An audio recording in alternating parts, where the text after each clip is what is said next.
which do iniquity. Ang Diyos ang siyang magpala sa kanyang salita na ating binasa, maaaring pumaupo ang bawat isa. Sahin ko sa wikang Filipino,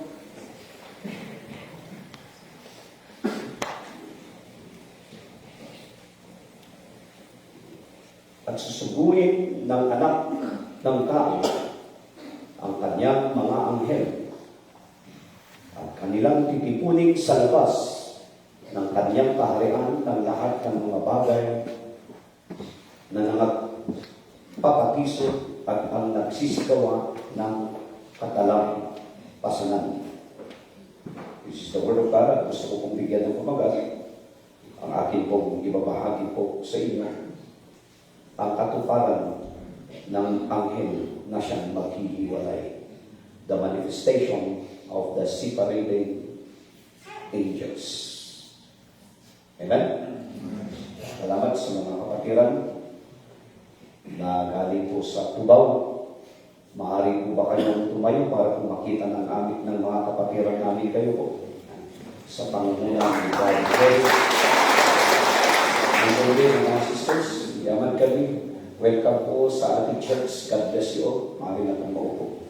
Sila po yung mga outreaches ni Brother Jerry na naging kasama natin noong gawain sa Feast of the Pentecost. At sila rin yung binisita namin noong sa Cavite o Batangas. At mayroon pa na siyang mga outreach dito sa Tubaw. At kagalakan niya rin makilala sa atin. So, nagyaman tayo. God bless you. Tayo na nasa tabi. Maaari ba silang kamayan? Kasi nandyan na rin kayo sa tabi nila eh.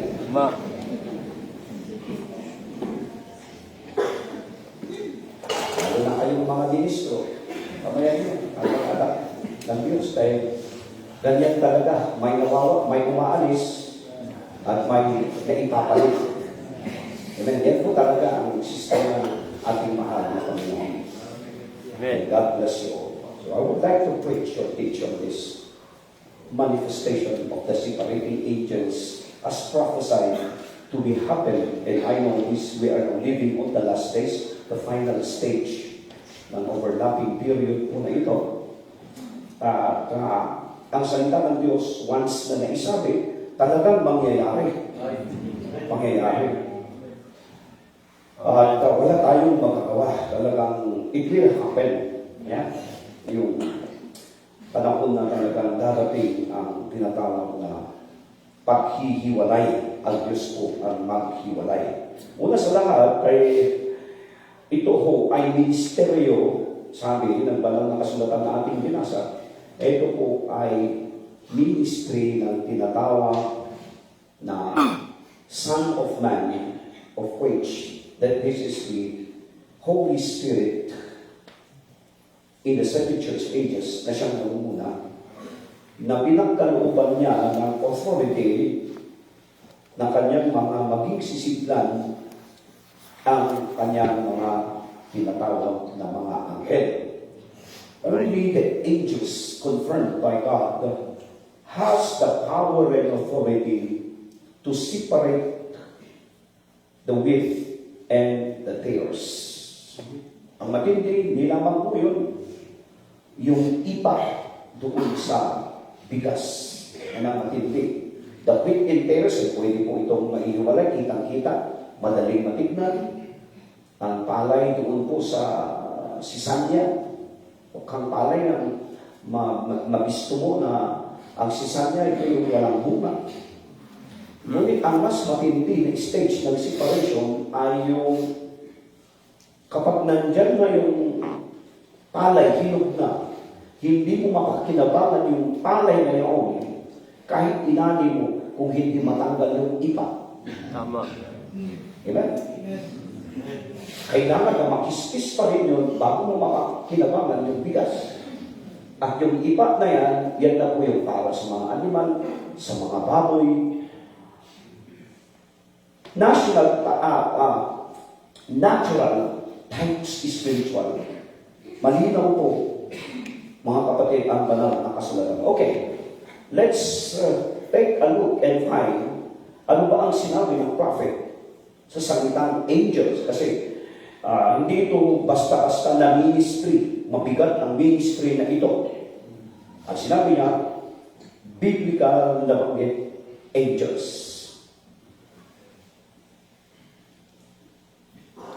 Basahin ko ang sinabi ng prophet sa pangalan niyang bomb in Gilead in 1961 on February 18. Ganito po, get the dictionary and find out what an angel means, sabi ng prophet. Kasi ngayon nagdududa sa kanya noon, kaya sinabihan na niya ang kanyang mga kongregasyon, kumuha kayo ng inyong dictionary at tignan ninyo ano makahulugan ng salitang anghel. At sinabi niya, some of them heavenly messengers and some of them earthly messengers that God dwells in to bring His earthly message. So in other words, according to the dictionary as quoted by prophet, na angel means messengers. At kung ito ay mensahero, mayroon siyang mensahe. Tama. He had something na naiiba sa lahat. Amen? So kailangan malaman natin yan. Amen? At sinabi niya rin dito malinaw na dalawang lupi itong angel. Sabi niya, may literal na heavenly angel at mayroon din namang mga anghel na binigyan ng authority ng Son of Man ng lupa. There's also an earthly messenger. Naniniwala ba kayo doon? Amen. Ito lang kasi binigyan ng authority to separate. They have anointing. Okay? Another quotation, I will give you 3. Sabi po, what does an angel mean? Messenger. If God anointed messenger, and then if we be anointed, we are God's messengers. Right. We are messengers to the world, an ambassador of heaven, professing that we are pilgrims and strangers. So isang mensahero ay talagang isang ordinaryong tao katulad natin, subalit napahiran ng karunungan na tayo po ay naging mensahero ng kalangitan. Galing sa kalangitan. Na alam ng mensahero ito na tunay na pinahiran na sa mundong ito we are just but pilgrims, temporary or strangers. But we have message. Kung pilgrims tayo, messenger tayo, hindi tayo titigil sa kalooban ng Diyos, hingit na hanggat na hindi tayo makarating doon. Ibig sabihin, ang messenger, hindi pwedeng tumigil. Hanggat na hindi niya nagampanan kung ano ang kalooban ng Diyos, kung saan siya patungo, na itinalaga ng Diyos sa kanya. Right. So, angels, messengers, earthly messengers, mayroong taglay na authority at yan ang tinatawag na anointing. Amen? Anointing po ito. Well, many are claiming, marami ang nag-claim also, they are angels or they are messengers. At hindi naman natin ito, wala tayong karapatan na sabihin na ipagbawal. Pero malinaw kasi ang sabi ng ating Panginoong Jesus, ang totoong mga mensahero galing sa Diyos, makikita mo sa kanilang mga gawa. Malalaman mo sila sa kanilang mga mensahe. Message. You can listen. Dahil marami ang mga maral, pero walang mensahe. Ano ibig sabihin? They are false messengers. Dahil wala kang pakinggan na isasabi nila eh. Right.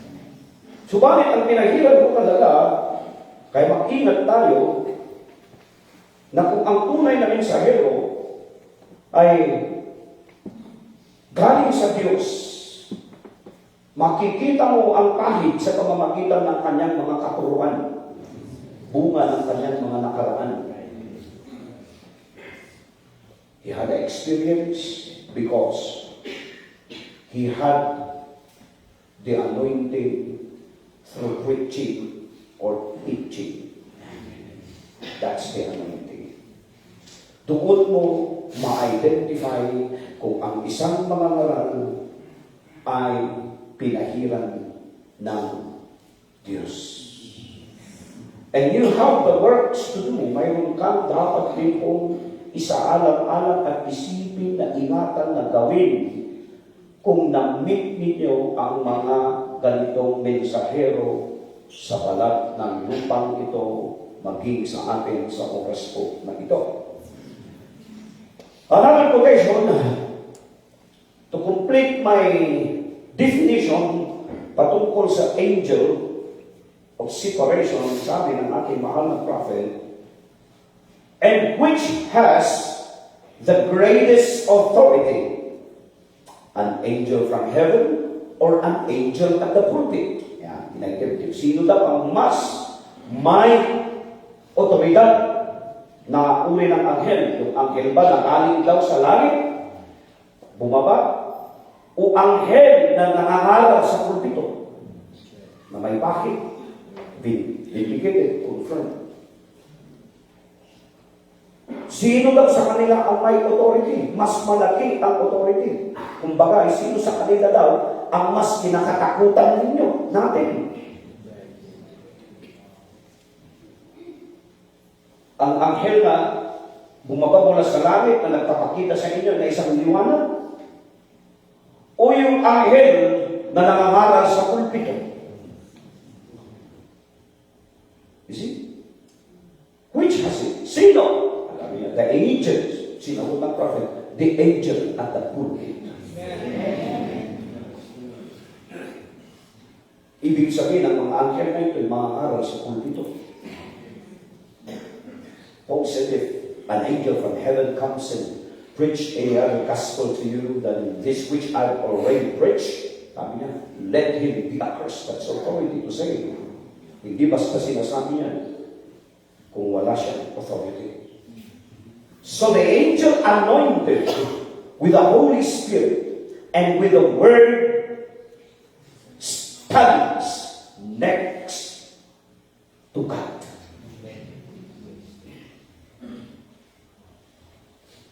That's right. In the heaven, His authority. Kakampi niya ang Diyos. Ang Diyos ang nag-utos sa Kanya. Okay. So ito ang kahulugan ng anghel na sinabi ng banal na kasulatan na kailangan daw natin ito kung mananampalataya tayo. In-advise niya tayo na kailangan kayo, lalo na kung kayo ay matagal ng mga nakapakinig ng message. We are all an adult or mature na sinasabi kung sa taon na po ang pinag-uusapan ay taon-taon na po kayo na lang dito. Amen. Kayong mga kapatiran na taga-Bisaya, kayo ay pumunta dito. Kayo ay matagal na nandito. Kaya pinag-iingat tayo na ng banal na kasulatan na sana ay gamitin ninyo ang inyong tinatawag the sense of discernment. Kailangan nyo daw itong panatilihin na mapagbantay kayo dahil baka kayo ay magkulang sa timbang o kamali. Then there's always price to pay.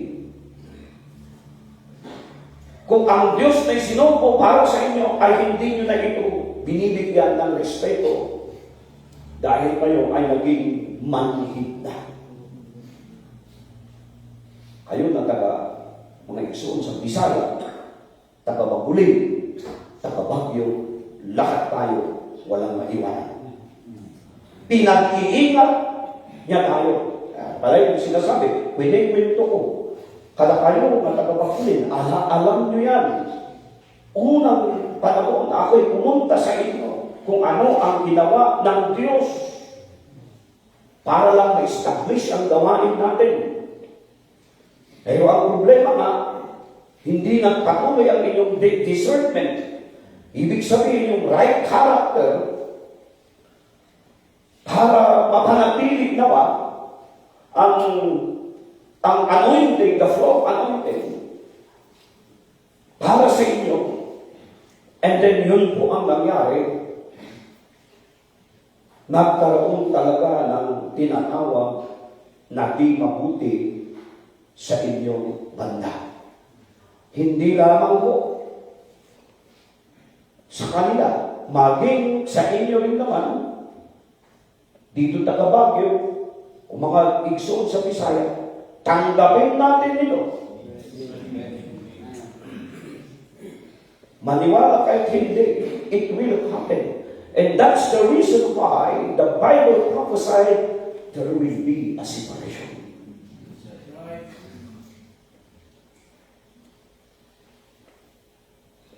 Hebrews 13, 1 and 2. Ito kasi, palagi natin kinuko.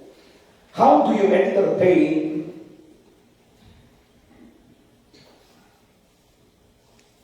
ang mga anghel ng Diyos? Paano kaya natin sila ma-entertain? The angels of God or ministers of God? How? The Bible clearly speaks, there's no other way. Sabi niya, be not forgetful to entertain strangers. How?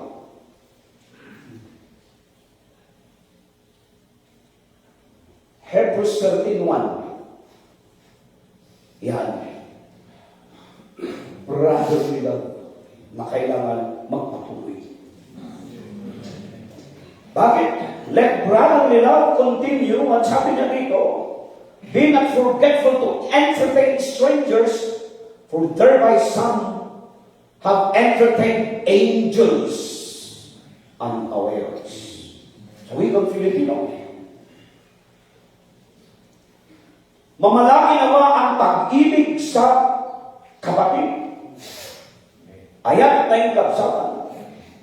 Huwag ninyong kalimutan ang pagpapakita ng pag-ibig sa mga taga-ibang lupa. Sapagkat sa pamamagitan nito, ang iba'y walang malay na nakapagpapatuloy ng mga anghel. There's no other way to entertain angels from the God or anointed ministers than sincere na pag-ibig. There's no, tinuro ko sa inyo about itong divine love o brotherly love. Kung sinasabi nyo, mahal mo si ama mo, si ina mo, obey and respect and treat them as your next God. Palagi natin sinasabi yan.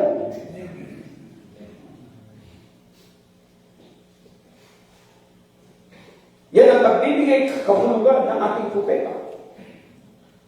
Na doon natin dapat ilagay ang ating discernment. Isipin natin palagi dahil 1 in a million, hindi lahat sa mundong itong millions ang magsasabing Kristiyano. But the truth is, the anointed angels ay wala sa kanila. Subalit kayong mga igsoon dito sa Baguio, ako'y nagsasalita sa pamamagitan ng aking karanasan. Doon ako entitled na magsabi dito, mga kapatid, because of the experience na aking na-experience when it comes to supernatural, kayo mismo ang magpatunay na kayo mga taga-Baguio, taga-Bakulin, uray kay Palupin. Kung saan niya tayo dinala anointing na ito. Nakita natin, hindi natin pinagdudahan kayo rin ng taga Mindanao, taga Palawan. Wala kayo dito kung hindi nyo nakita yung anointing na yan na dumating sa isang pamahalan. Yung mga iba ay sumabit lang. Well, naudawaan ko yan. But this is the truth.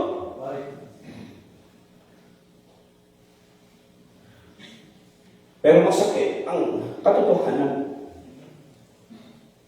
The time will come as the Bible said in the last days. Pabasahin ko ang banal na kasulatan. Kaya sa inyo lahat, every time na may mga katuruan and we rebuke here and there, we need to be very careful. Ingat tayo, akandad tayo. Tamatuldukan to, tityan ko, nga talaga umay di panagsisina. Be ready. Kung nagsasabi, palagi kong sinasabi, na hindi ako pinangunahan ng anuman denominasyon. Hindi. Hindi ako nakatingin kailanman sa inyong mga tithes, kaloob, bagamat obligasyon natin yan sa Panginoon bilang mananampalataya. But as God anointed me to preach this message na ibinigay niya sa akin na hindi ako lumayo kailanman sa mensaheng ito.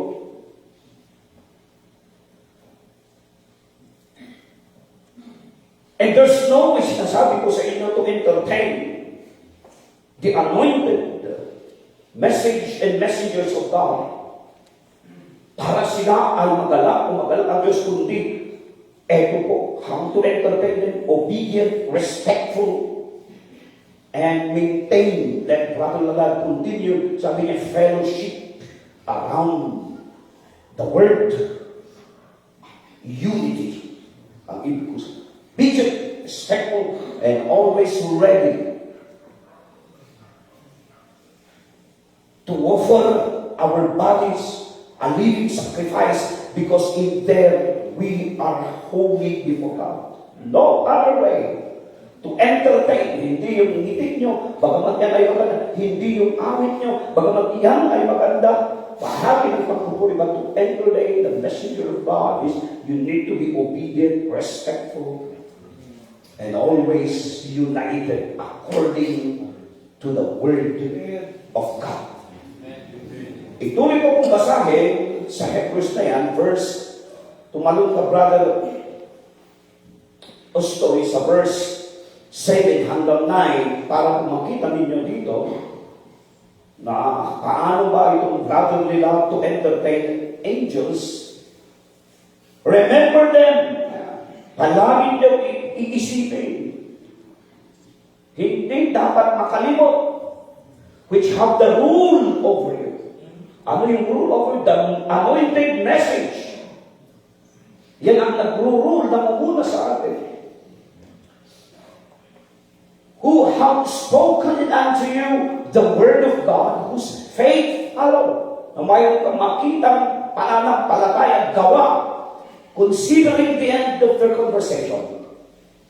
Jesus Christ the same yesterday, today, and forever, but not carried about with diverse and strange doctrines, for it is a good thing that the heart be established with grace, not with meats, which have not profited them that have been occupied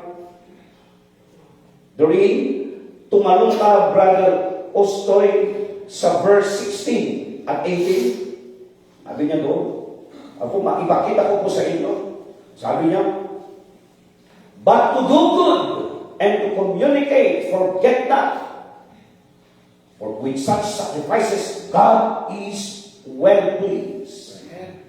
Obey them that have the rule over you, and submit yourselves, for they will watch for your souls. As they must give account, that they may do it with joy and not with grief, for that is unprofitable unto you. Pray for us, for we trust we have a good conscience in all things, willing to live honestly. So we come Filipino.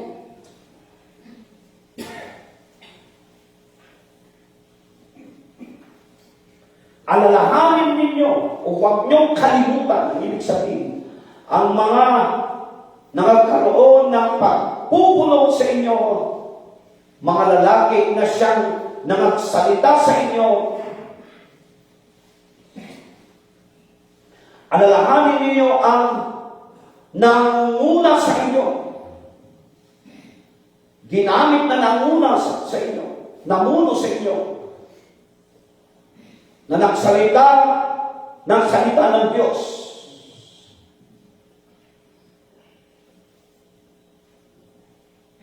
At may mga ipinakita sa bandang huli na bunga ng kanilang mga pananampalataya. Si Kristo Jesus ay siya rin kahapon, ngayon at magpakailanang pinatunayan ng mga anointed messenger na ito. Yan yung nag-rule. They can prove that Jesus is not only yesterday but even today. Huwag kayong padala. Yan. Yan. Ang brotherly love sa mga angels of God. Huwag daw kayong padala sa sari-sari at kakaibang mga turo o mga salita o chismis. Sapagkat mabuti na ang puso ay patibayin ng biyaya. Hindi sa pamamagitan ng mga pagkain na di pinatinabangan ng mga tumupad ng mga iyon. Sa 16 hanggang 18, huwag ninyong kaliligtaan ang paggawa ng mabuti at ang pamamahagi sapagkat ang Diyos ay nalulugod sa mga gayong handog. Sumunod kayo at pasakot sa mga namumuno sa inyo, sapagkat sila'y matamang nagbabantay alang-alang sa inyong mga kaluluwa bilang mananagot. Hayaang dampanan nila ito na may kagalaan at hindi nang may hapis, sapagkat kung ganito hindi ito magiging kapakipakinabang sa inyo. Whether we like it or not, ang mga pinalagaan na tagabantay sa ating mga kaluluwa, darating talaga sa araw kung saan ay pagkakaroon ng tinatawag na separation. Kung nawalan na po talaga kayo ng respect or obedient, talagang the time will come. Kaya sinasabi ko na po sa inyo Kaya sabi ko sa inyo, kahapon, pinatawag ko talaga ang mga kalalakihan na nakikita ko, nababalitaan ko, nandyan pala kayo, di man lang kayo tumutulong, nakikita nyo na nagtatrabaho ang mga kapatiran na galing sa kalukuhan, na galing sa bawangan. Parehas rin naman sila, kung hindi sila magtrabaho ay hindi kakain. Nandyan lang kayo, kaya nyo, ihayaan nyo lang na nandyan sila. Na ang ginagawa naman na ito ay hindi naman sa pangsarili ng isang tao, kundi pinaghahandaan natin ang malakihang gawain ng revival. So talagang tama yung sabi ng Biblia na yung tagabantay talagang masasaktan ang dibdib. Nanglumo. At yan, pag nanglumo daw ang tagabantay, kahit anong gawin ninyo, hindi kayo pagpapalain. Unprofitable unto you.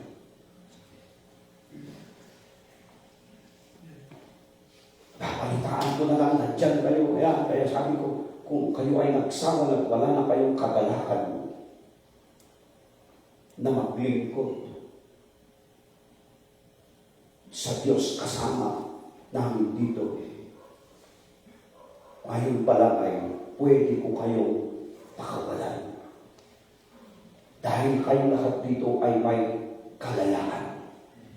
Hindi ko tinatalian ang inyong mga leeg.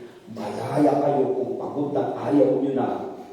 Pwede po kayo ma-release na hindi. Kaya sinabi ko sa mga tignan nyo ang wala ng kagalakan na hindi na naglilingkod. Kasi kung sina na Bessel, sina Charmaine, sino pa? Sina Joey, na wala nga pa.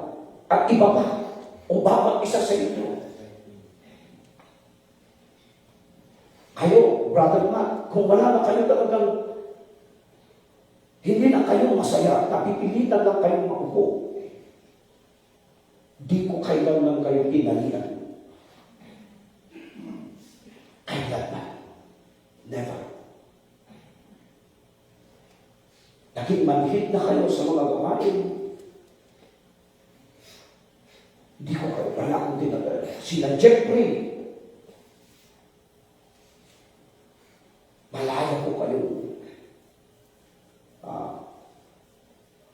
umalis. Yung mga iba, salamat, nagpapaalam sila. I understand. Kailan ba ko ba hinaglangan kong nagpaalam kayo na unamaan ko kayo? Sa akin lang, magpaalam kayo. Kaya makita ko yung ginawa nila, Joseph at si Jeter, ito si Dado at si Melvin na ito. Sabi ko, I'm giving you an example, and this will serve as a warning. Sabi ko, kung paano ang tagapakunin, ganyan talaga ang ginawa ko. Because I watch over their soul. Ngayon, kung kayo ay pagod na, wala ko akong tinatanian ng liig dito. Inuulit ko, may kalayaan ko na umalis ang bawat isa sa inyo. Sa mga tagabasa, matitigas ang ulo.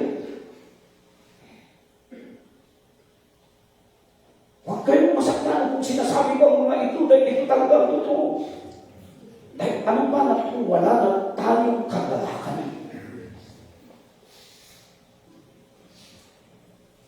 Obedience, remember them, obey them that rule over you. Kung ako man lang ang magbigay ng command, ako yung nanguna, lahat ko ay nakataylay po sa message. Whether we like it or not, brothers, sisters, this will happen. Separating time will fully come in our midst. And that's for sure. Why I am saying this? Para i-check natin, hindi tayo ginamit. I-check natin ang ating mga pagkaisip. Para tayo ay magbago. Para tignan natin ang ating mga lakad, ang ating mga asta. Obedience lang naman eh. Sabi ko nga, kung hindi ako pinahiran, huwag kayong makinig sa sinasabi ko. If I am not anointed by God, dahil hindi ako galing sa anumang denominasyon o whatsoever na tumawag sa akin, by revelation, sinasabi ko, March 14, nakarinig ako ng kulog, madaling araw, that changed the course of my life. I obeyed the message God had gave unto me. Until today, mga kapatid, that's my authority. Kung hindi kayo naniniwala sa aking mga sinasabi, huwag kayong makinig sa aking walang saysay. Ngunit kung ito, God is my witness, God is my judge. Mga kapatid ko, darating ang araw, haharap tayo sa pagkahatol. Sinabi ko kung ang nararapat para mabantayan ko ang inyong kaluluwa, pero hindi yung ginawa kung ano naman ang nararapat ninyong gawin. For it says very clear, it will be unprofitable unto you.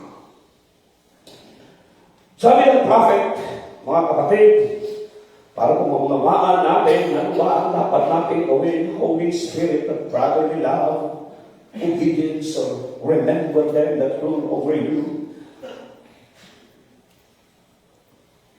Sabi kasi ng ating mahal na propeta ko dito, binigyan niya ito ng napakainam na pagpapaliwanag sa tinatawag na brotherly love na matagal nang wala ito. Aside from that godliness spirit, this brotherly love or brotherly kindness po ay talagang sa church talagang yan ang pumapatay sa unity.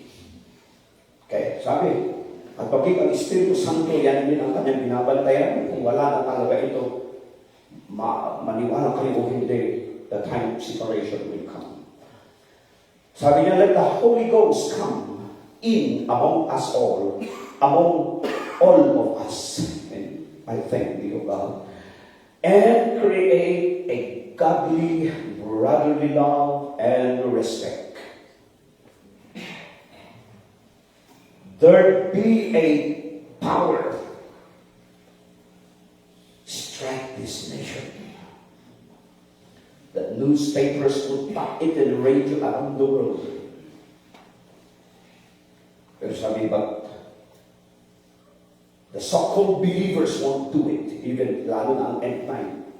Each man has his own tree, church, doctrine, whatsoever, and you won't get together. Ako man din mismo, ito na yung sinasabi ko sa inyo. Mga kapatid sa Panginoon, brotherly love, respect, unity, obedience.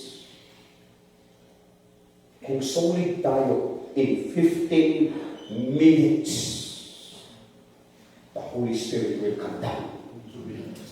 Sabi ng Panginoon, hindi pwede mag-sinungaling ang message. Ngunit dahil mayroon talaga ang disobedient, that's the reason why nagiging stagnant, powerless. At ayaw ng Holy Spirit na powerless ang mga anak ng Diyos. Yan ang dahilan kaya niya tanggalin ang dapat na tanggalin.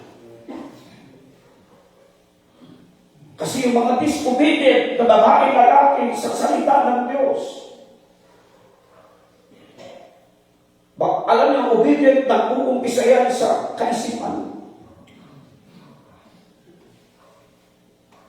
The next ay sa gawa. Ngayon ay aking pinapangaral ito. But the Holy Spirit knows kung ang inyong kaisipan ay tumutupad o hindi. Alam niya. Dahil dyan kasi na ipapanganak ang tinatawag na disobedient. Kung walang tita, doon di amin na kung walang.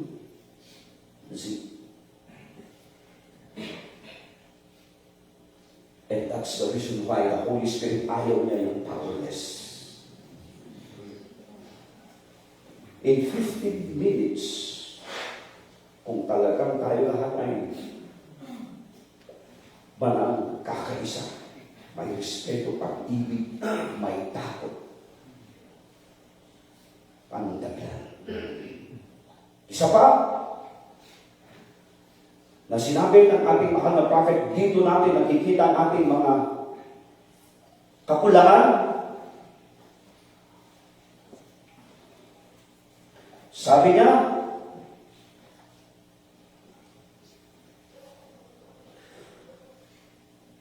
sa araw lang ng Pentecostes, sabi niya, they have that brotherly love.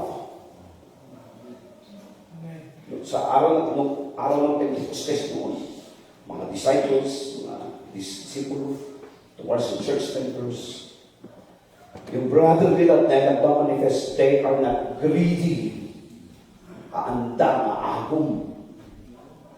Hindi sila sakim, ibig sabihin, hindi nila ipinagdadamot ang ibinigay ng Diyos sa kanila, talento, oras, panahon. Ibig sabihin, there's always a space to put God first before anything else. That is brotherly love. They sold everything sa panahon niyaon. They have for the furthering of the church. They were so together till even when one heard the other, one died, they said, let us go and die with him. Such a feeling. Iyan ang pagbibigay description ng Panginoon sa mga makapangyarihan na mga manggagawa lingkod sa araw ng Pentecostes. Hindi nila ipinagdadamot kung ano ang nasa kanila. Lakas, talento, pera, lupa, they give all. That's why they are powerful. When they pray, they don't pray. They just put their hands.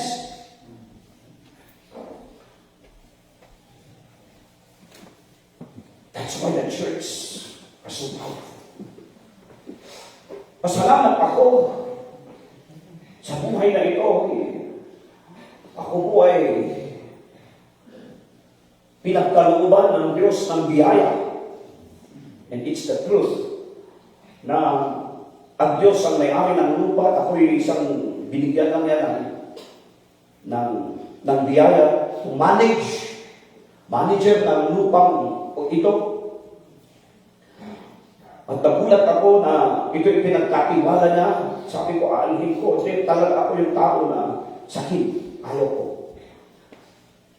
At hindi ako mahilig sa mga lupa-lupa. But when God gave to me, as the manager na, binintain ko yan. Dahil ang pangarap ko noon, sabi ko, Lord, hindi ako ang tinutulungan. Tinawag mo ako ang tutulong. That's my prayer. Hindi ako ang binibigyan. Lord, my prayer is, ako ang nagbibigay. Ginawa niya. Para i-display pala yung ako sa pamamagitan ko, i-display ang kahulugan ng brotherly love sa inyo.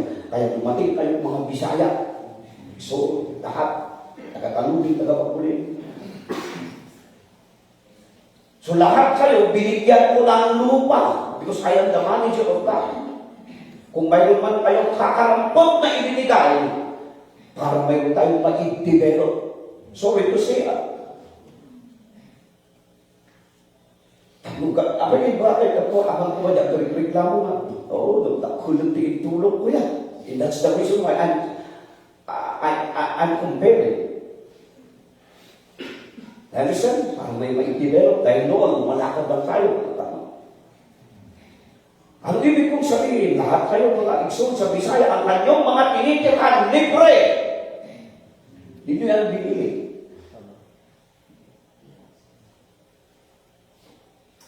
Wala kayong upa.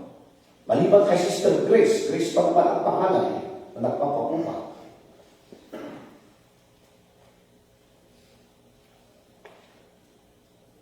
I came forward because I am the manager of God. Ang dahilan to put into action, hindi lang sa salita na ako na inyong lingkod, para ma-identify ninyo ang kahulugan ng divine love. Do you understand? Can you say amen? Amen. Kung minsan nagtataka ako, tama kaya ito, hindi na ko kasi ang danger kasi noon, baka ma-spoil sila.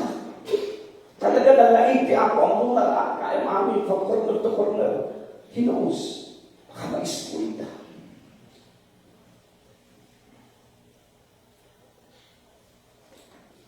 Sabi ko, baka kukulangin. Mayroon pa nagsabi sa akin, Elder, na mabalin, conductor, regalong tindaga. Hindi naman sa inyo. Hindi ko mananampalataya yung sabi na yun. Hindi ko. Kaya safe kayo. Regaluhan ko daw. Ang inisip ko kagad, yung kapatiran ko sa pananampalataya.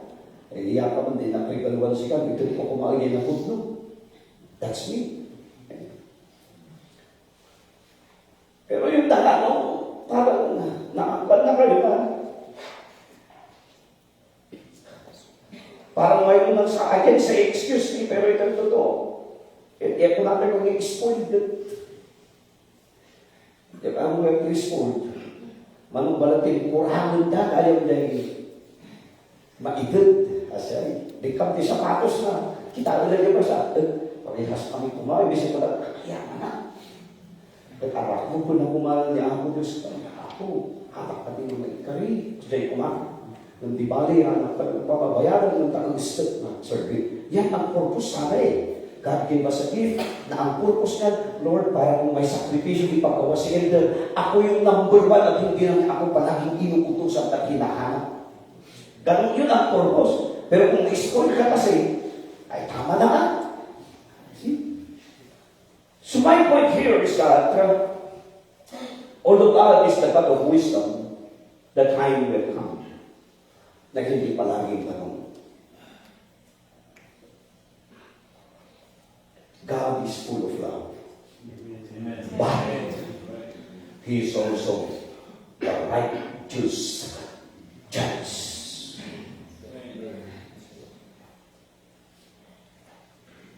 the thing na aking hinahanap. Ako'y naniniwala po kasi sa kasabihan mo kung ano ang itinanim mo, babalik. Ang pala ng attorney, dipindi kasi sa puso mo, itinanim. Tsaka bago babalik, kung yung puso na tinagtaniman mo ay bato. Hay, bayram-raman ito tikaadwan na review ko, tabing bato Or puso na maraming tinik, pakita lang sa una, pero sa susunod, wala na, dahil nga po sa mga kulit na kaisipan na itong mag-imagine. Parang itong si Balunto. Balunto. Kaya kung isang kaya, nung kiniptot mo, nung kiniptot ka siya, ay, at nalita ka, nakiptot ka. And then, nung naging maumawan, nakapalik sa dati. Pero yung talagang genuine na brother nila, tatak na ng kanyang buhay. Ang paglingkuran ng Diyos. Mayroon siyang magagawa. Wala man siya sa mga panahon ng sakripisyo, mayroon siyang paraan. And God knows the heart. God bless your heart sa kanyang mga puso. Well, hindi lahat kasi para po matapos yung ganito na matinding pukpok at review kasi sinabi ng ating mahal na prophet, matatapos kasi ito. Hindi pwedeng palaging ganito, pero may gagawin ang Diyos. Okay? Are you ready? Ako lang na konti, babasahin ko ito. Okay. Basahin ko ang Luke chapter 3, verse 9 to 11. Binasa mo ba ito ng linggo, Brother Edward? Luke 3, 9 to 11. Ano sabi? Kaya na. Now also the axe is laid unto the root of the trees. Remember, trees means mga tao. Yes. Every tree, therefore, which does not bring forth good fruit is hewn down and cast into the fire. And the people asked him, saying, what shall we do then? He answers and says unto them, he that has 2 coats, let him give to him that has none. He that has food, let him do likewise. Ano ang ibig sabihin? Rather of in action. Para hindi ka daw maputol ng nakahawak ng palakol. Kasi natakot sila sa pangalan ni John the Baptist. Asas, amo na, tayo na yung mabuhay na. Kaya talaga, pinatawag ko sila. Brother Jitter at Brother Joseph, abay talagang sinabi ko talaga sa kanila. I just applied what the message is saying. The Bible. Okay, basahin ko sa wikang Filipino. Tatlo, maamatan kayo. At ngayon pa lamang, ay nakahanda na ang palakol. Kita mo sa ugat, hindi sa gitna ng punong kahoy. Kaya ang bawat punong kahoy na di mabuti ang bunga ay pinuputol at itinatapon sa kahoy. Sino may karapatan ng may hawak ng palakol? Dalawa lang ang magagawa ng palakol na yan para mainayos ka at para putulin ka. Tinanong siya ng maraming tao, ano ngayon ang dapat namin gawin? Kasi talaga, basahin mo yun, tumama daw sa kanilang puso, sila'y nayanig, sumagot siya sa kanila. Ang may 2 tunika ay magbahagi sa wala, at ang may pagkain ay dayuin ang gawin. Brother nila, makikisa sa kalooban ng Diyos.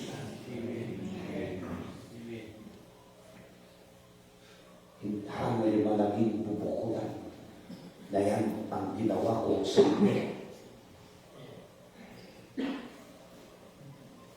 Sabi ko, hindi ko kayo pinabayaan. Kayo ay pumunta dito noon. Sinabihan ko kayo. Hindi ko kayo pinabayaan. Kayo, Brother Matt, hindi ko kayo pinabayaan. Kayo, Brother Jeffrey, hindi ko kayo pinabayaan sa inyong mga tirahan. Ay, mawatan, Brother Jeffrey, mawatan. Kayo, Brother Joey, ha? Hindi ko kayo pinabayaan. Minahal ko kayo. Tinuruan ko kayo. Kung may problema kayo, sinisettle ko ng mabuti sa abot ng aking makakaya. Kung may mga emergency, hindi kailanman ako nagpapabaya. Umaasa ako. Ganun din sana po ang isuplit ninyo kung panahon na tayo nagsasakripisyo. Ni kailanman hindi yan para sa akin. Para sa aking lahat, para tayo, kung pumunta tayo sa Day of Redemption at tatanggapin mo ang reward dahil mayroon kang ipinakita na ginawa para sa Panginoon, kaya ka ibibigay ang reward. E paano kaya kung maipakita sa great television screen, nagtatrabaho po, nagbigay ang mga tagabawangan, grabe ang kanilang hirap, umuulan, pagod, mga iba nag-wielding, kawawa, puso. Nandyan ka lang pala. Yung iba nagtatrabaho para may maiambag sa kamat sa Panginoon. Pambili ito ng isang load na buhangin. Kasi yan yung ginagawa ng iba eh. Kahit sibito man lang, ito yung kaya ko. May kagalakan. Pero at ikaw na alam mo na mayroon kang magagawa. At di ka pinabayaan kailanman ng Diyos.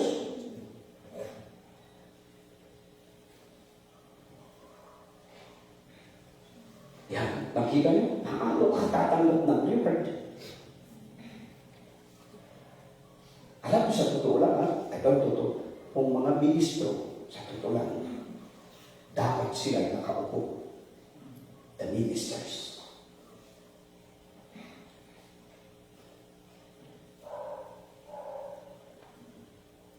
Yan ang totoo.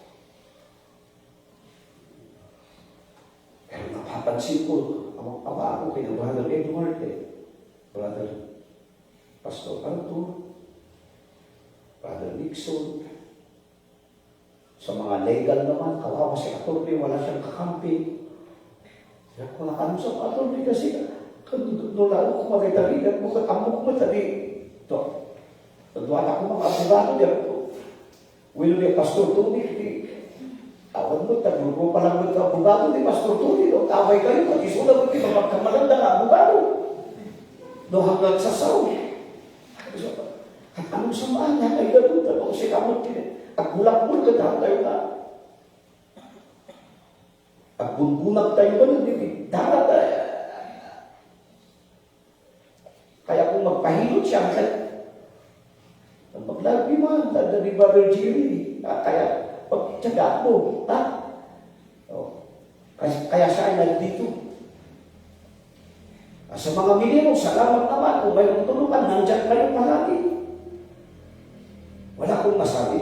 Karamihan sa inyo ay nakikibahagi. Sa mga mothers, young people, wala akong masabi. God knows. Pero pinagsasabihan ko na hindi kasi lahat. There are 10% something like that. That I want to help. Na huwag sanang maitabak ang palakol. Dahil pag naputol na, di na maibalik. Tandaan niyo yan. Alamat na gagating ko na na ginumayda. Sa kaya ako, hindi parugito, maminsan na kaya ako maisidak, tagal ako mabulpulong. Kaya kanina sabi ko, ito piman ni Brother Marcelo Roberto. Ito na piman na bainti sa among day ako. Tangkay ti marundan. Salamat na patagtay ka, iti ako. Talagtawag iti ako. Haan nga iti kinala. Kung may kinalasit, iti kita niya ang Diyos. Jaya kaya. Yan isa. Sa lahat ng nagkikiisa. Pero kung yung di pangilig-ilig-ilig na ita, biblical po. Sinabi ng banal na kasulatan. Matthew chapter 13, Ito na po, 47 to 49. Pasensya kayo kakabsat niya taga-tubaw. Tala ito, yung sa bagay, tihan kayo maglaan yun, kastamod lang kung kunada ka kayo. Yung sa bali lang dito Brother Jerry, may talaga akong sakat hanggang sa pagitan ng kaluluwa at espiritu po ang rebuke dito. Kaya kung mag-isip-isip na kayo, kung gusto nyo magsisa sa amin, Pero sigurado naman na pagpapalain at buhay at kalalasahan at hindi na sakit, damit talaga na puti na maiharap ka sa harapan ng Diyos. Again, the kingdom of heaven is like unto a net. Ito na, may kanintulan sa kingdom of heaven on earth that was cast into the sea and gathered of every kind, which when it was full, they drew to shore and sat down and gathered the good into vessels, but cast the bad away. So shall it be at the end of the world. The angels shall come forth and sever the wicked from among the just. Wikang Filipino. Tulad din naman, ito na po ang pagkakalintuan ng Panginoon sa kaharian ng langit sa isang lambat. Sino kala kayo nito? Ito dating taga mangingisda. Pedro.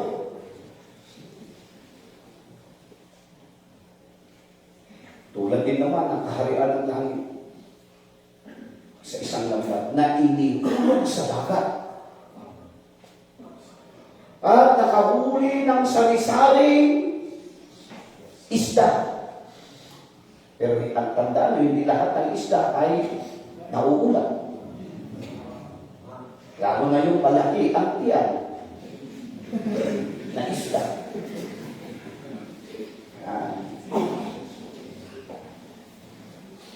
Tingnan kayo.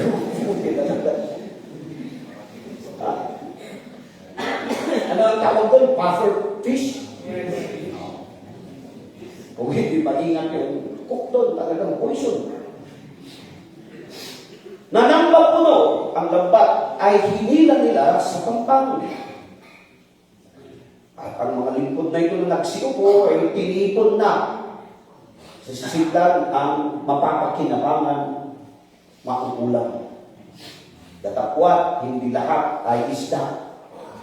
May mga insekto sa dagat, datapwat itinapon ang walang pakinabang.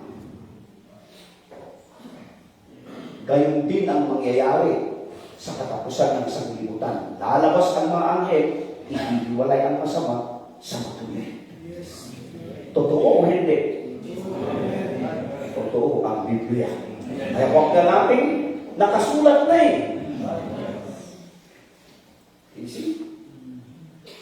Tinipon tayong lahat. Ito na. Sabi yan. Pero di lahat kasi may pakinabang. Tatanggalin yung naglambat din dahil siya ang may karunungan. May mga poison, insekto.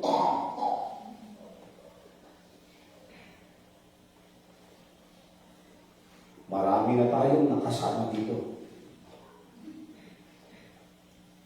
Sa bandang huli nung walang bunga umalis.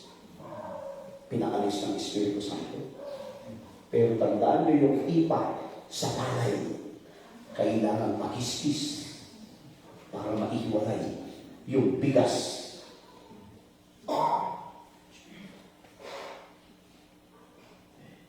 Yan po yung matindi. Nakadikit nila. Mas kapunti bayo ini. Mag-effort talaga yung paghiwalay yan. Pag-asin ba ito? Bayo. Yung taga-bayo, i-destroy yun. Bayo. Nakita ko, tikas ka na bayo yung tanong din. Kaya kasi, kaya mo natatak. Kung mas maso, hindi ka kamsat na taga-talunin. Babae man, din mo lalaki. Kanigit, kanaman. Iyan mo, bago na yan. Yung sa itong kalagtagayan, wala pa ng bayo. Tata nakita ko ng bayo, nakakastawan. Relax lang dami man.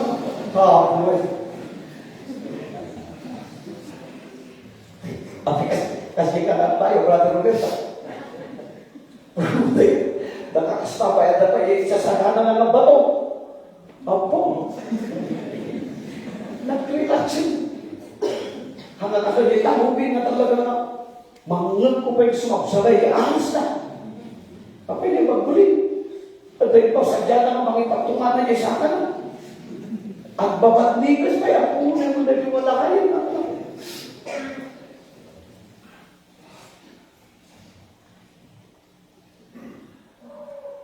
Hindi madali ang mag-isip pa rin. Pero kailangan. You have to admit.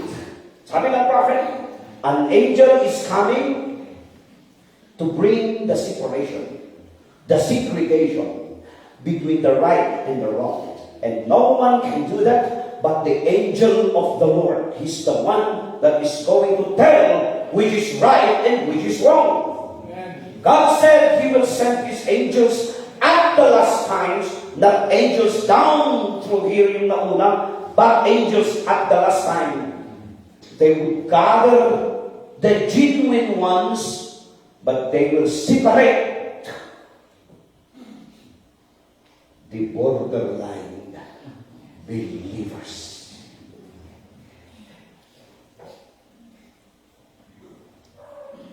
Ano ba ang purpose ng separation? Para kayo na maiman, papanatag. That's right. Dahil hindi kayo talaga mapakinabangan kung konektado yung iba. Kasla kayo ng Hapon in the World War II. Di ko na yung kalubin, linuto daw yung may iba. Anong nangyari? Hindi mo pwede kainin yan kasi may iba eh. Kaya dapat alam nyo, hindi pwede hindi tayo may walang separation. Amen. Amen. Kailangan tayo natin. Yan ang sabi ng prophet. Sabi niya, come out from among them. Be separate. He said that I'll bless you. If you want blessing, separate yourselves from the things of the world.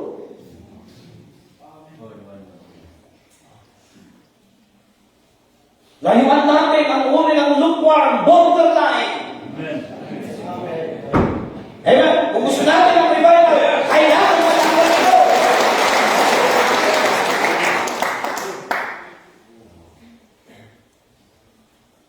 Sabi, come out.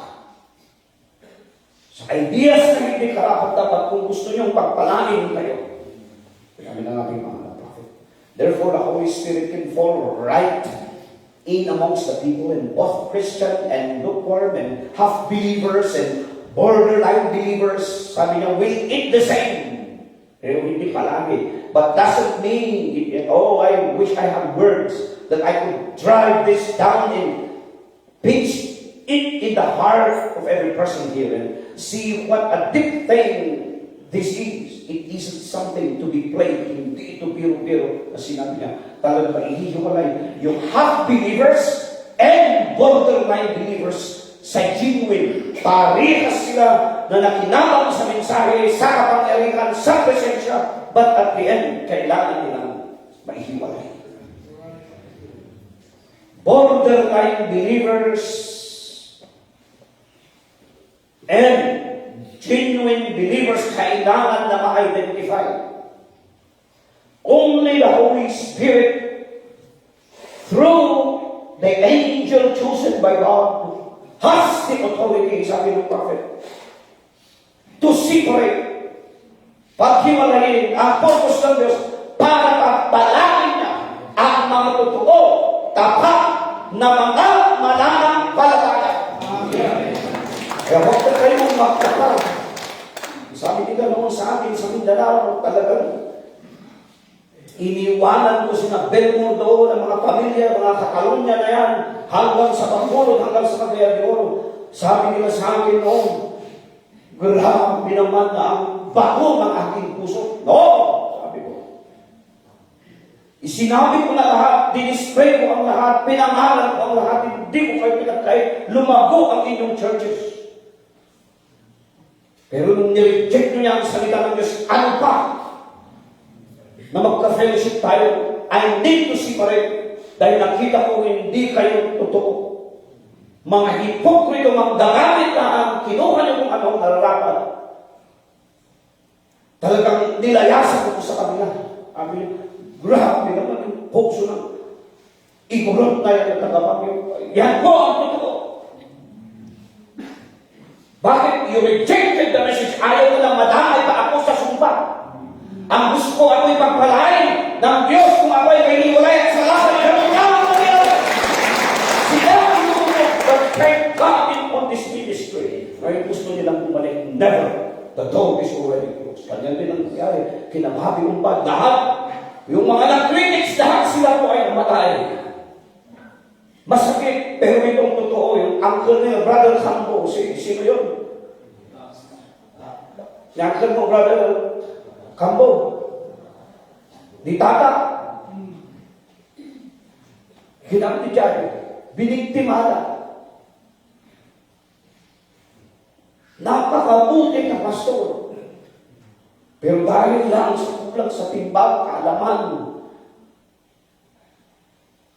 nagsalita ng mas malang kawawa, namatay sa ospital. Ganon din sa Bacolod, tinulungan ko sila. Dahil halos yung pastor nila hindi makalakad. Dahil sa gutom, pinagkakasya ng 1 kilo sa 1 linggo dahil walang nagtatrace tayo. Paano may magtrace? Walang kongregasyon. So I went there. Gumalaw ang Espiritu Santo, dumami sila, in other words. Yung may mga kaya, umatid na. Grabe ang kanilang pasasalamat. Nung siya'y maganda na, makabili na ng damit, makabili na ng tricycle dahil may nagtatouch, hindi ko kinukuha. Alam ng Diyos yan. Magkaroon na ng mantika ang kanyang katawan. Dahil hindi na siya pinapabayaan dahil sa tamang message. Ngunit nung dumating ang mga taga-Maynila, pinagsabihan lang ng isang salita. Yan. Borderline pala siya. Kinik out na ako at ayaw na nila akong papuntahin. Hanggang na siya'y nagkasakit. Dalawa silang ni Punso. Tinawagan ako. Nagsisi. Pero siya hindi namatay. Ang dangako sa akin ng isang parang totoong pangako, hindi niya tinupad ng bilis ng Diyos. Namatay sa sakit na kanser. Napakabilis. Wala akong nagawa. I need to survive.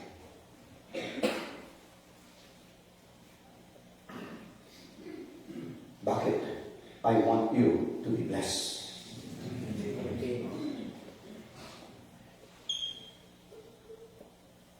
Kaya sabi ng prophet, gusto kong isabi ito sa rin umaon sa inyong mga puso. Ang bagay na ito, maglingkod, kung talaga maglingkod, isang puso natin. Pero kung hindi, huwag tayong makipaglaro sa kapoy. Yung mga nagmumut-mut, naglireklamo yung mga galit. Lalo na sa mga ngaral. Mga kapatid ko, marami na po ako karanasan parang awamin. Huwag niyong gawin. Ang may magalit, magmut-mut sa akin.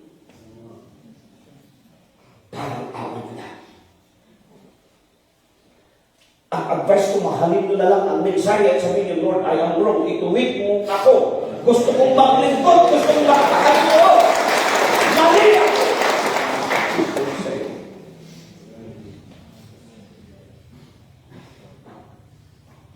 Dahil ako mismo hinakakulat ko ang aking sarili bago ako tumindig sa pulpitong ito. Sabi ng prophet, in Exodus, where the Israelites come up to the promised land, tasted the very grapes from the promised land, but come back with a cowardly, takot, hindi panindigan, We can go over. The opposition is too great. Born-again believers, people who will come to church and say, oh, it's wonderful. The presence of God is so good. Buhay sila, pero sila yung mga takot. Kung sa action na, ay, coward. I mean, the prophet, God don't want coward.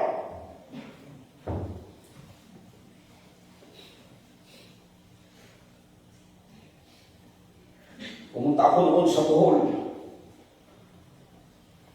Biglang dumating si Terencio sa akin.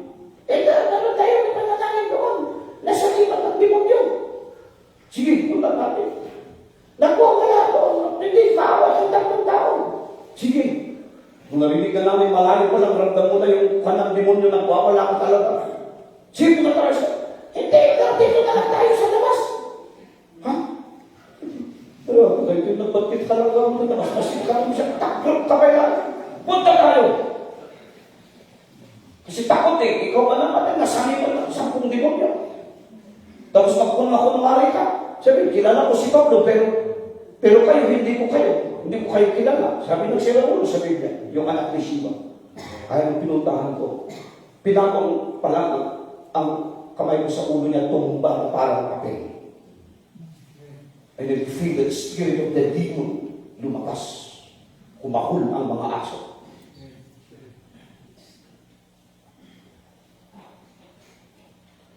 God doesn't want coward. Sa message na ito, marami na akong nakita ng tatapang-tapangan. Huwag ka rin magsalita kung wala kang karapanay kung sinasabi. Hindi pwede dito yung tapang-tapangan. Dito po ay kabanalan, katotohanan, katapatan ang salita natin. At hindi po ako nagbago sa aking standard. The message, the word of God is still my standard. I never change. Ayaw ng Diyos ang core. Lalo na po sa mga trabaho. Hindi, wala na kami. Sabi ko sa inyo doon, ito yung rekto sa buhay ko. Sabi ko, Lord, kainin ko ang lupa. Hindi ako magreklamo.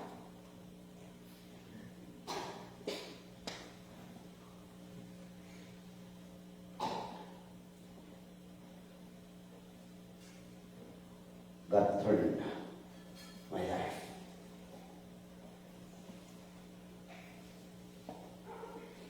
Into a blessing.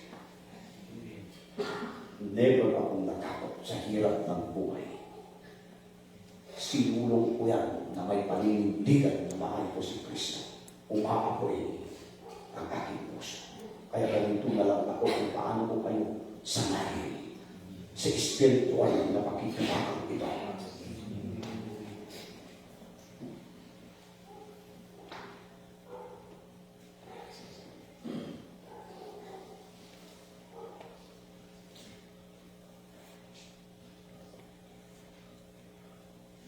Sabi ko sa inyo dito, ang hindi kumain. Kinulang. Wala yun. Kumakain kami lahat. So what's the point?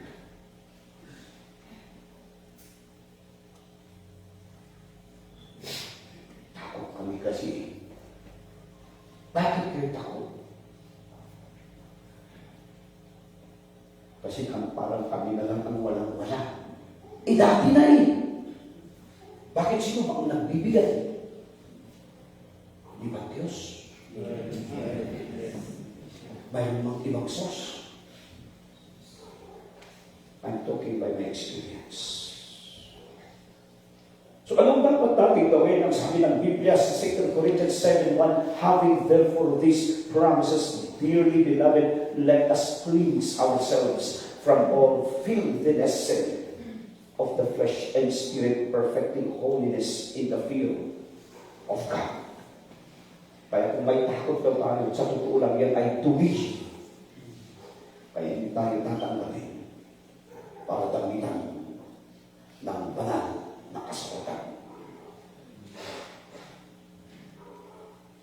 yung takot. At wala nang pagsapatos o pang-enroll. Nintay ko yan si brother, nasa si Joseph. Joseph, nasan ka? Hindi niya alam. Pinag-uusapan namin yan palagi ng brother. Kwento ko lang para alam mo.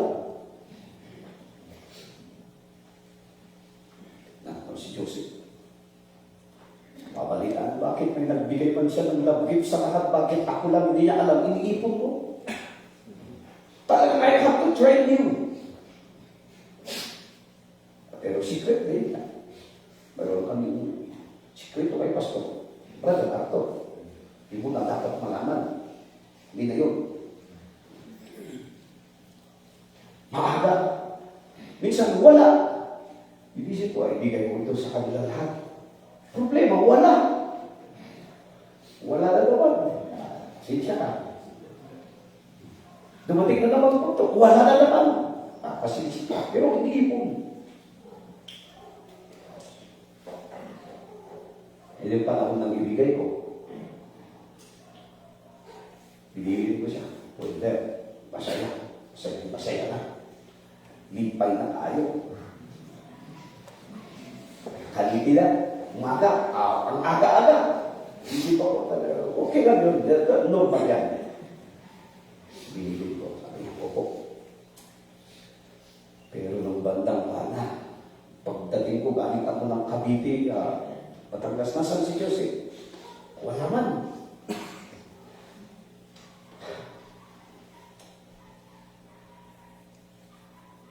Pumunta sa iba. Hindi ko pinagbabawal. Pero kailangan ng paalam para bigyan ko kayo ng paano. Eh, alam ko nakikinig kayo eh. Nakita mo na. Pero Diyos, kaya matuto ka. Hawakan mo yung mga sinabi mo. Ganun din si Jacob, palitaan ko na. Patungo ka na sa kalagayan na delikado kung nanatili ka sa mundo, Peter. Napalitaan ko, nakakatakot dahil binabantayan ka ng demonyo na magkamali at kung nagkamali ka, lahat kami, ako ang lalo na damay. Kahit anong gawin na ni Atty. Mag-second, wala na. Buti nakinig kayo. Hindi gaya nitong si Brother Ramon, hindi nakikinig sa akin, tinulungan namin ni Atty. Yan, kaso hanggang ano. At gusto na. Effort, oras, panahon, kaso. Puyat mo ng tulong para lang kami matulungan, pero natulungan na ayos na, wala na. O, ano na eh. Filthiness, madumi. Kasi pa, yan yung mas malalim na kahulugan na kailangan nitong mawala para tayo ay pagpalain. Brotherly love is the only way that present your body a living sacrifice para tayo ay maging holy, acceptable to God, para tanggapin ang biyaya ng Diyos na buhay. But if we don't offer our bodies for the sake God's purpose, paano na? Ay nagkuhan ako ng declaration by Sunday, tapos ko ito bago ako magpunta ng Leyte. Opisyal na i-release ko by the authority the Lord had gave unto me into this message para hindi na po mahiya ang mga dati nating mga kasama na maghihimong.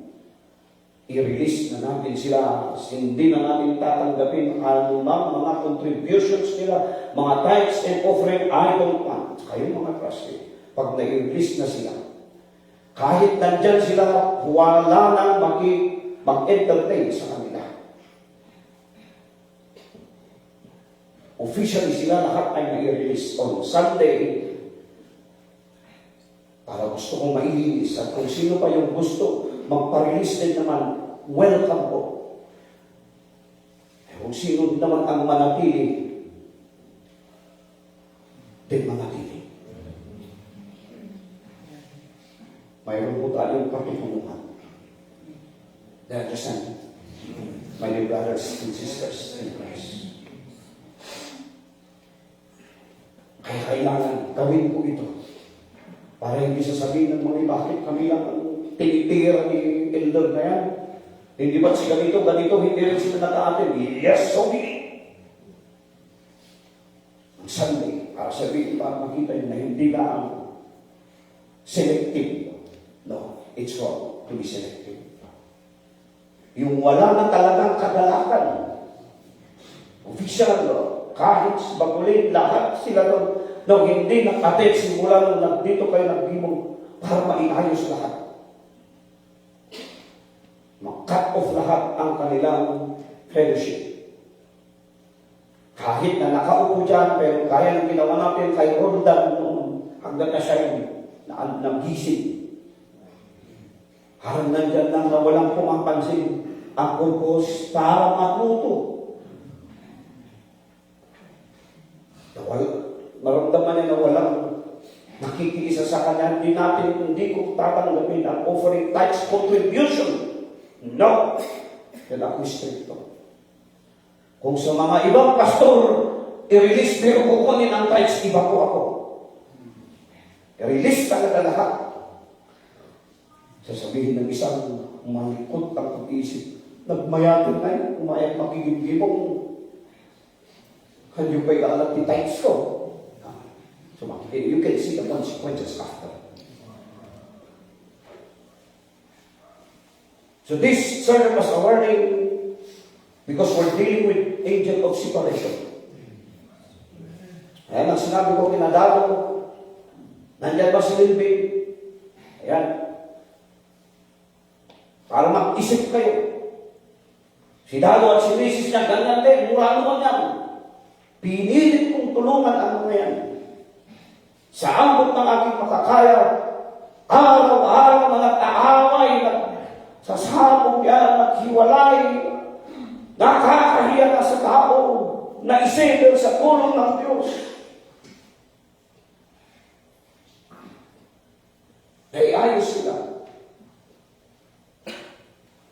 Pero sa tiyak ang tayo, hindi pwede kung talagang mayroon kong filthiness in the spirit at ayaw malinisan. That's the very purpose of reproach, chastisement. Para mailinis yung mga hindi nakikita ng literal na mata. Kaya kayo noon na humingi ng pagsisisi, maraming mga gawa at hindi nyo matalindigan, tandaan ninyo sa linggo, kung hindi kayo magbago.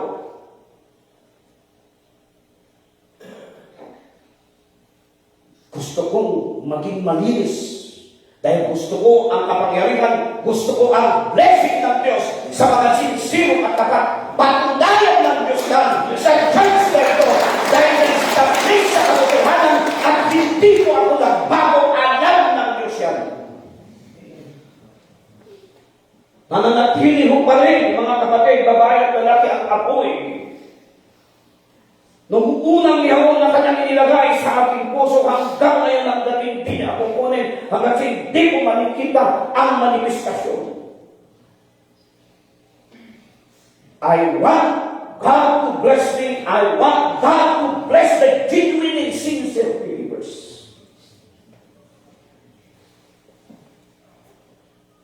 Sabi ng prophet, but you see, these borderline believers, they come up far enough. They taste it. It tastes fine. But sabi nila, we can't do it. Sabi ng prophet, that's them borderline believers that will come right up almost to the real thing and then go back just like them was in times of Joshua. Joshua and Caleb went on over. But this just stayed borderline. See, they tasted. They see the good works of God, then refuse it.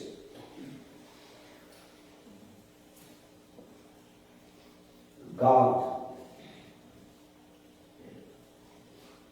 is a righteous judge. God is likened into consuming fire.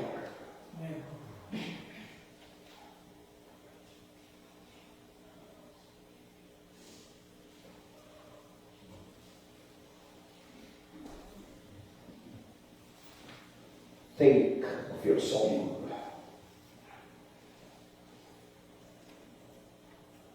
Mga kapatid, bigyan niyo ng halaga ang biyaya ninyong nakita, nalaman at natanggap. Huwag sanang tumubo ang pait sa inyong mga puso. Sinabi ni Apostol Pablo sa Hebrews 12:15-17. Pakibasa nyo na. Dahil sapat na yan, kahit ugat lamang ng kapatikan, sapat na yan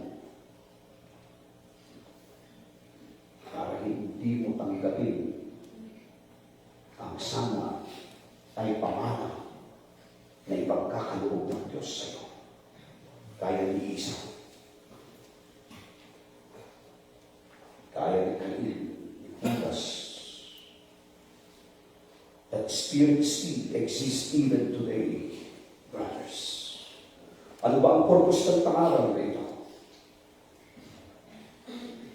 Sabi ng propeta, it's fully time, pretty soon, God will cut it back as sure as I'm standing in this pulpit. God will cut her back to make her bear fruit. He will cut the works of the world out of it one of these days. Hewing time, cutting time. Darating yung panahon, gaya ng isang kahoy na may mga sanga na tuyo.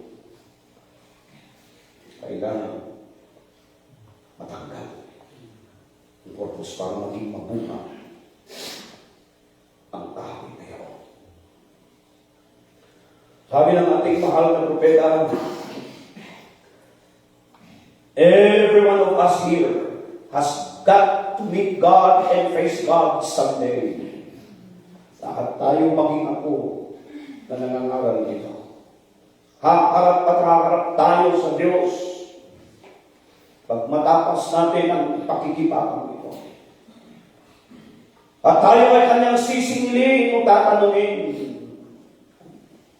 mga bagay na ating ginawa sa katawan na ito simula nung napakinggan, tinanggap natin ang katotohanan ng mensahe. And we're going to give an account for the deeds. Hindi for the songs we offer, for the deeds na inialay natin sa Diyos na ito. Ang sabi ng banal na kasulatan, thou hast weighed in the balance and found wanting.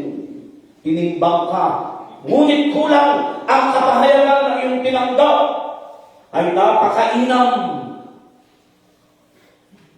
Ginusto ng mga marurunong, mga lingkod, mga disipulo, apostol, propeta nung una, hindi na ipagkaloob. Subalit sa iyo ay nalaman at may pagkaloob. Pero ano? Paano mo ito itinabuhay? Paano mo ito isinagawa? Kaya may sabi ng banal na kasultan, thou hast weighed the balance and found wanting. Naramdaman mo ang pag-ibig, hindi pinagkait ng Diyos sa iyo ang biyaya, ang pagpapala, pero saan mo ito ginawa? Ano ang ginawa?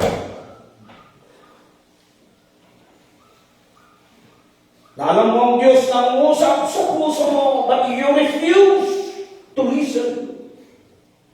Sa mata ng Diyos, ngayon ay punong-puno ng awa, pero ang banal na kasulatan, malinaw na kanyang sinabi, darating ang araw, ang mata ng Diyos ay nag-aapoy para magiging.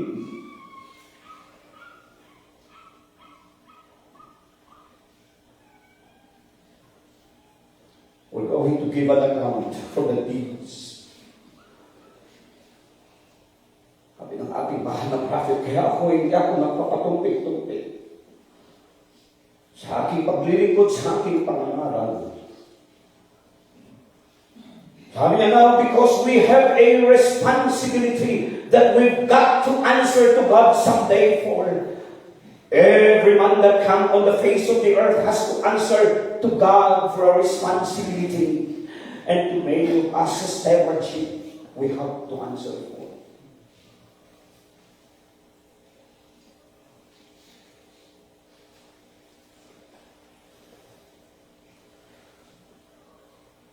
Ang purpose ng pangaral na ito, para kayong hatulan at may ayos sa pulpito.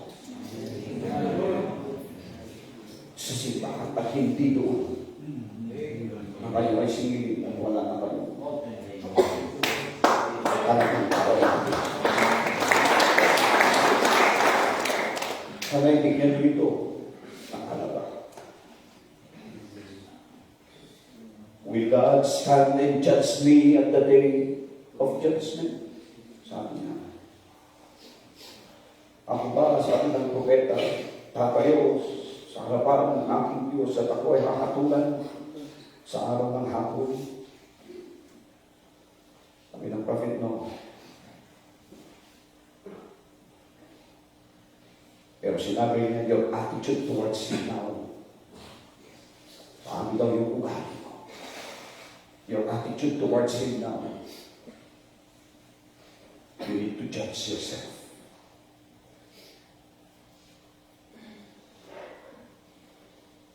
And that's why the Bible said, we need to clean our thoughts. Straighten up our character. Show good fruit. At hindi yung lupa.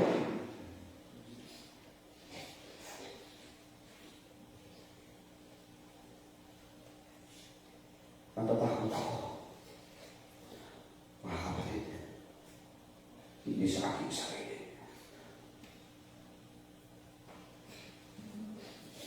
Darating ang oras na ang angel of the Lord will fully manifest.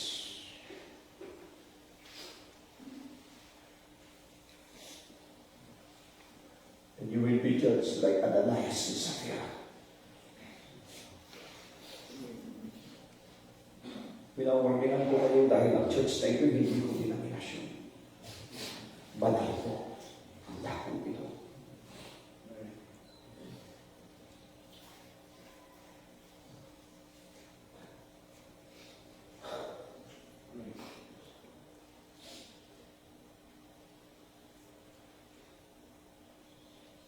May hangganan po ang lahat ng bagay. Ang lahat tayo ay titindig sa dakilang araw na yun.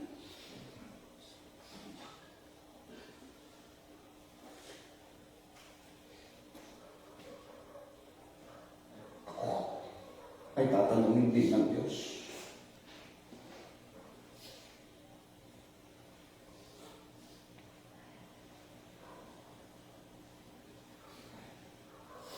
Sasabihin na ipinangaral na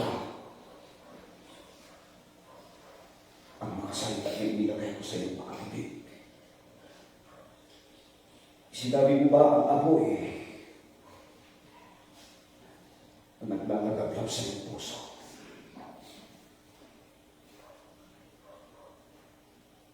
Sasabihin ko, Lord, ginawa ko. Pagaman alam ko na masakit.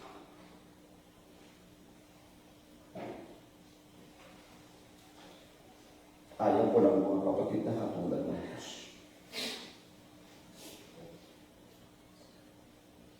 Ayaw ko lang sasabihin niya, lumayas ka. Hindi mapagkakatiwala ang likod.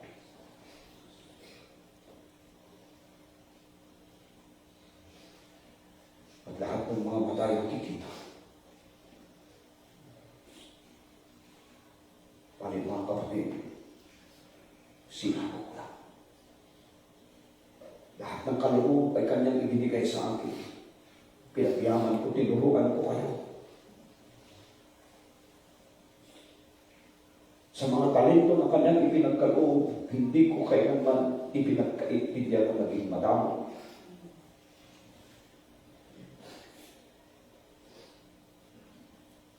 Dahil alam ko ito'y pangalaga.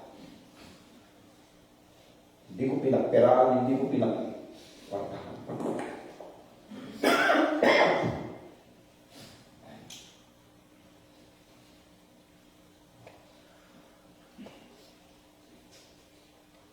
Sa pangalan.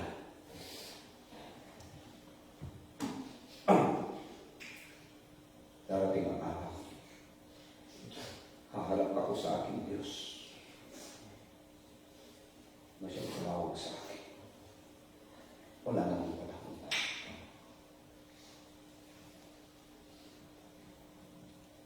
Sabihin ko, Lord, hindi ako matuwid.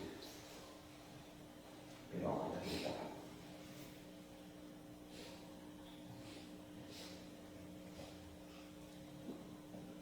At kayo man kung may titindig tayo,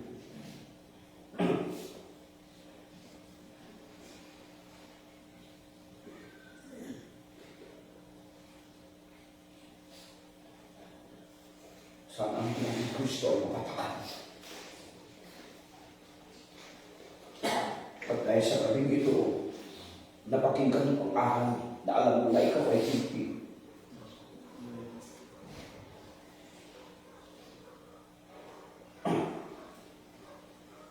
Nang luha ng pagsisisi ay sapat na parang dugo yaon. Patakan ang pagkakamali. Wala akong ibang hangad sa gabing ito. Hindi ako galit sa inyong personal. Pero gaya ng isang ama na bibigay ng puling biling sa kanyang anak. Bago sila maghiwalay. Nakakarak tayo. Sa dulo ng ating paglalakbay na ito, sinabi ko, anak! Sinabi ko, hindi mo ako iunawa.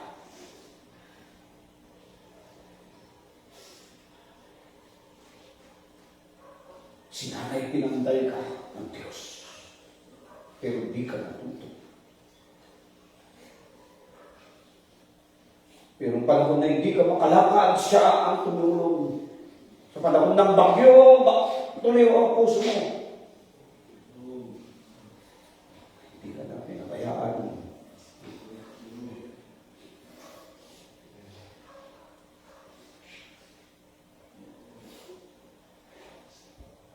Mahuling, baka ito na ang huli. Sana mga kapatid, maiayos ninyo ang inyong mga puso at kaisipan. Sa Diyos, ang likhang ito na siyang naglagay ng aking mga sinabi sa aking mga bibig.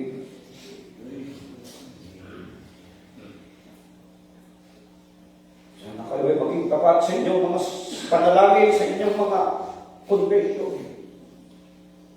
Magalang kayo sa inyong mga ginagawa dahil sa inyong pinagkatiwala. Alam naman natin na darating din ang apoy at mawawala ang lamok. Pero bakit mahalaga ang sakripisyo sa Diyos upang sa gayon mapatunayan na matuwid ang Diyos kung tanggapin mo ang iyong reward at hindi ang pagod. Sana hindi nyo ito i-reject.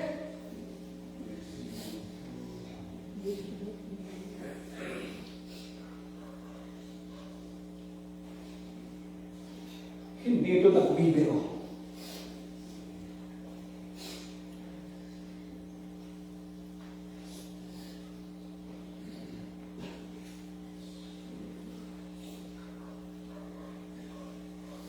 Brother Puding, bantayan mo ang anak mo sa ganitong tagpo.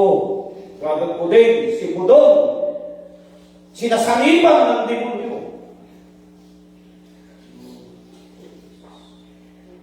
Kawawa kung hindi ka magpakatotoo. Nakasalalay siya sa paglilingkod mong totoo. Nauunawaan tayo ng Diyos. Alam niya siyang pinakamatalino, pinakamalawak ang kanyang pagkunawa. Totoo lang, hindi na kailangan ng ating sakripisyo, pero doon kasi sa araw na yun, lahat tayo ay titindig, maanda, na wala tayong maipagkaloob.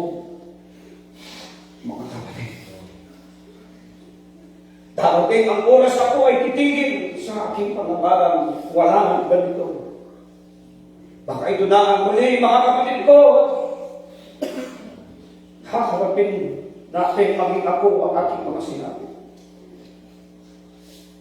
Napahal ko ang inyong kaluluwa. Alam ko na nakakatakot ang araw na yun.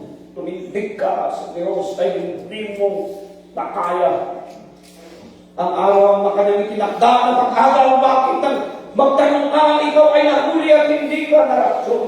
Alam mo na kung saan ka patungo. Sa nakakatakot na araw na kung saan ikaw ay sisigilin, kapatid ko. Oh, isang taong naman minahal ni Jesus. Bigyan natin ng halaga. Bawat oras, minuto, pagkakataon, pagyamanin natin. Kumako tayo ng mabuti. Habang may oras at may untang panahon, hindi mo nagsasara ang biyaya sa subalit malapit na. Malapit na matapos ang pangangaral na ganito, wala na.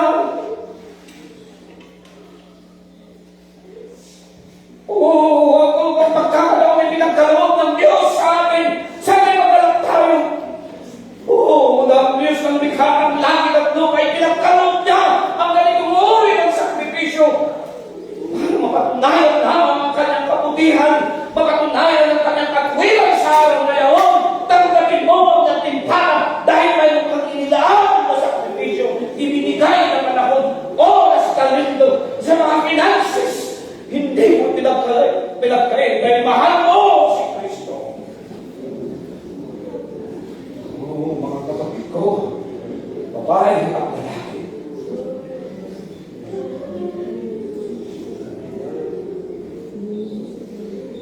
Huwag natin nantayin the danger of separation. Come and separate us, sasabihin, depart from me. You doers of iniquity, I never know thee.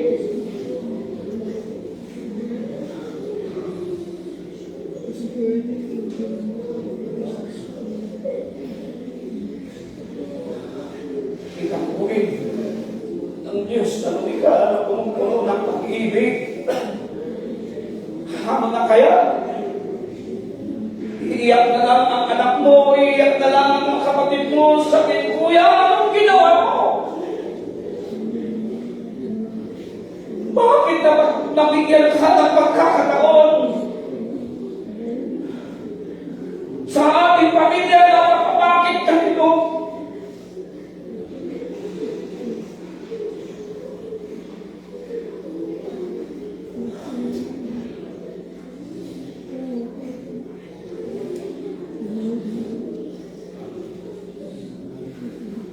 Ito ibagapan niya kung ba't kayo ibagapan.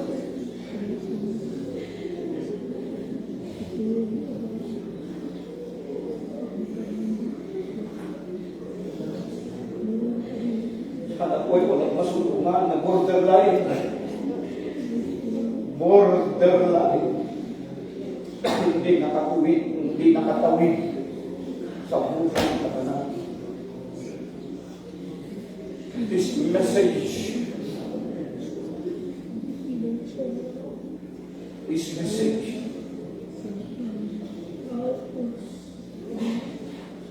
is sharp enough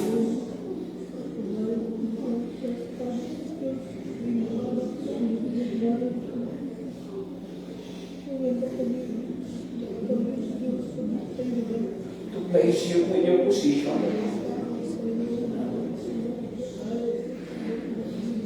That God loves you to whom that I love. I rebuke it, chasten, because I don't want to judge you on that day. I don't want that when the full manifestation of the angel of separation will separate you.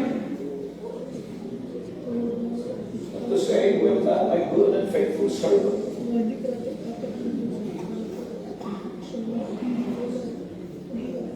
Very soon we're going to finish this life's journey.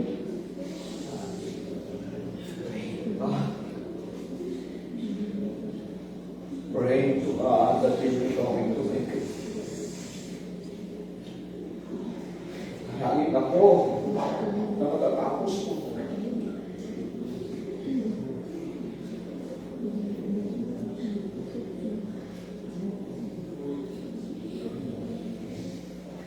Pray mo ka, tumindig ka.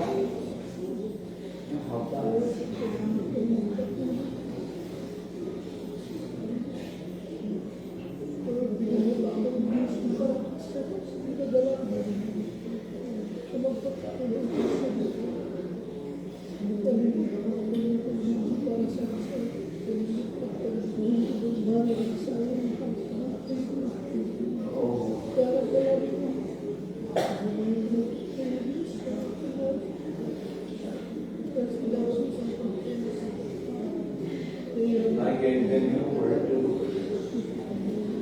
as you put it in my heart and in my voice.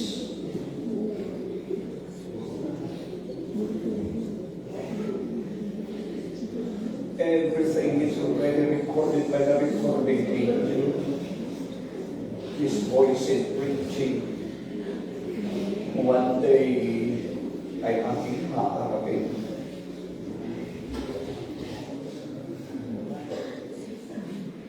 Pero kailanman hindi ko binagdagan, binawasan, naging matapang ako na alam ko ang magiging bunga ito. Pagkat ako ay inilingkod, naglilingkod ako sa iyo aking Diyos sa pangalan ni Jesus Cristo at hindi sa tao. Ikaw din lang naman ang matuwid sa Diyos na magbigay ng gantimpala at kaparusahan. Ang mga lingkod mo ay sumpulan na naman. Simula ng una, Diyos, nung ako'y tinawag mo sa isang maliit na kwarto niyo, pinaniwagan mo, binigyan mo ako ng pangunawa.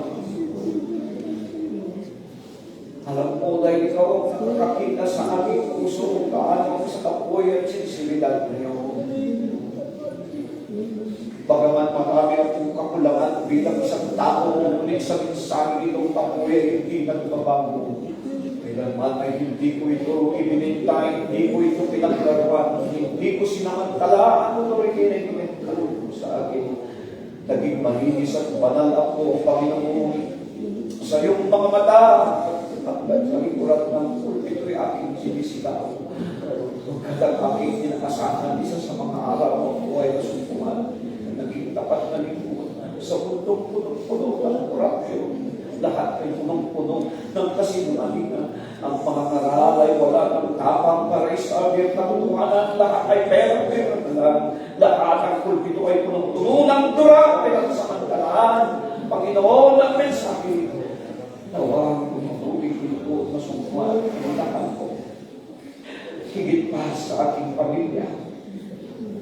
Dahil pinataya ang aking buhay. Dahil sa aking katapat. Ikaw ang hatol, ikaw ang husta sa iyong lingkod. Sa tubig ito ay aking sinabi. Dahil ang oras, ikaw din ang mag-iwalay. Subalit ikaw din ang magpapalang. Ang lingkod sa oras na ito ay nagpapasalamat. Sa buhay na ito ay pinagkaloob mo ang isang ministeryo. Magpapatuloy lamang ako, Panginoon, na maglingkod sa Diyos at hindi sa tao. Ikaw na lamang po ang bahala sa aking buhay, bahala sa aking mga pamilya. Sa aking mga anak, ikaw na po pinagkakatiwala ko sila sa iyong mga kamay. Pagkat kung saan mo man ako dalhin, Diyos, ako'y nakakanda. Pagpalain ko ang lingkod mo, sa mga sumasampalataya ako, umaliwa, nagmahal. Nagpakita ng respeto sa ministeryo ito, pagpalain mo sila ng Pagpisyo na kanilang inilaan, sana ito Diyos ay bumubuo ang kanilang mga puso. Eksita. Tapat pa lang!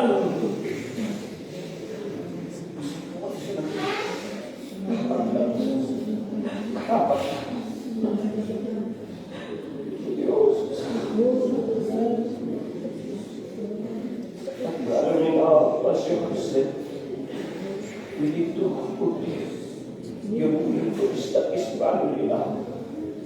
The difference of kindness that brotherly love is to do like me. Not my way. I know this word is sharp, but it will not bear fruit.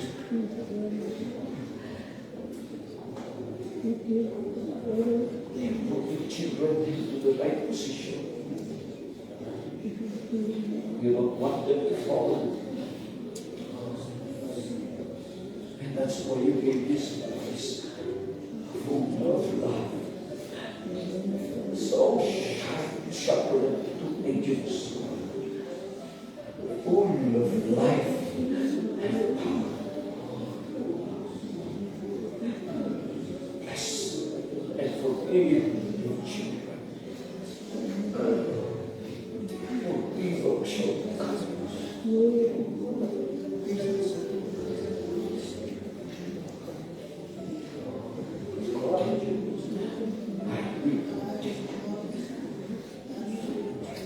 Bless your children. Heal their loved ones, brothers or sisters that's in the hospital. Praying requests of a loving father and mother. Give us peace and let them breathe and feel the relief because of miracles and healing. Strengthen the weak by your presence because you're there.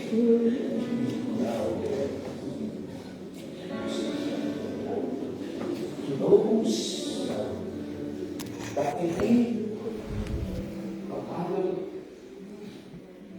to the children going to school. Father, the truly work hard, Lord.